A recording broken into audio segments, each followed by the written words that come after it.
আসসালামু আলাইকুম দর্শক, আজকে আমি খুবই সহজ কিন্তু জনপ্রিয় একটা পিঠার রেসিপি শেয়ার করব। আজকে তৈরি করে দেখাবো তেলের পিঠা বা পোয়া পিঠা।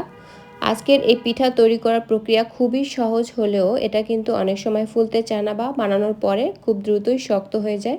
কিভাবে তৈরি করলে এই পিঠা অনেকক্ষণ ধরে নরম হবে এবং বেশ ফুলকো হবে সেই সকল টিপস অ্যান্ড ট্রিক্সগুলো আজকের পুরো ভিডিওতে আমি শেয়ার করব। সব কিছু জানার জন্য পুরো ভিডিওটি প্রথম থেকে শেষ পর্যন্ত দেখার অনুরোধ থাকলো। প্রথমেই আমি পিঠা তৈরি করার জন্য একটা মিক্সিং বলে নিয়ে নিব।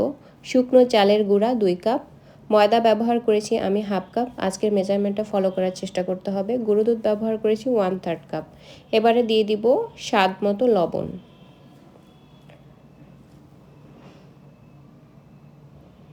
এই পর্যায়ে চিনি ব্যবহার করব 3/4 কাপ।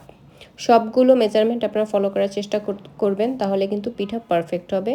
এখন শুকনো উপকরণগুলোকে ভালো করে মিশিয়ে নিয়ে আমি কুসুম গরম পানি দিয়ে একটা ব্যাটার তৈরি করে নিব। আর এই ব্যাটারটা হাত দিয়ে তৈরি করে নিব আর বেশ মথে তারপরে এই ব্যাটারটাকে তৈরি করে নিতে হবে। 8 থেকে 10 মিনিটের মতো মথে এই ব্যাটার তৈরি করলে পিঠা কিন্তু অনেক বেশি পারফেক্ট এবং ফুলকো হবে। আর এই পিঠার ব্যাটার কিন্তু কিছুটা কেকের ব্যাটারের মতো হবে, খুব বেশি পাতলা হবে না, আবার অতিরিক্ত ভারীও হবে না। তো আমার ব্যাটারটা একদম রেডি হয়ে গিয়েছে। এখন আমি এটা দিয়ে পিঠা তৈরি করে দেখিয়ে দিচ্ছি কেমন হয়েছে।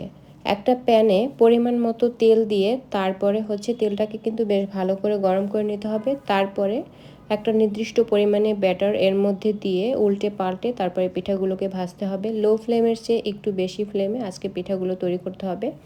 ব্যাটারটা তেলের মধ্যে দেওয়ার কিছুক্ষণ পরে কিন্তু এটা ফুলে গোল বলের মতো হয়ে যাবে। ওই পর্যায়ে উল্টে দিতে হবে।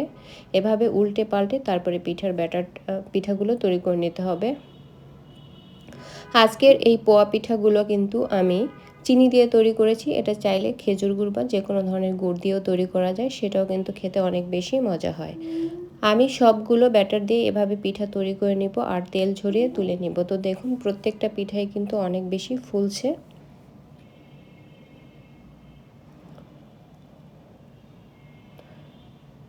তো আমার সবগুলো ব্যাটার দিয়ে মোটামুটি পিঠা তৈরি করা হয়ে গিয়েছে। আর এই পিঠা আজকে যে রেসিপিতে আমি তৈরি করেছি এটা কিন্তু অনেকক্ষণ ধরে সফট থাকবে।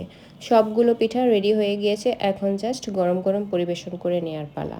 পিঠার লুকটা দেখুন, পিঠাটা কিন্তু খুবই আকর্ষণীয় হয়েছে এবং খেতেও কিন্তু অনেক বেশি মজা হয়েছে। আজকের যে মেজারমেন্টে আমি আজকের এই পিঠাগুলো তৈরি করেছি সেই পুরো মেজারমেন্ট ফলো করে পিঠা তৈরি করলে আপনার পিঠাও কিন্তু অনেক বেশি পারফেক্ট হবে।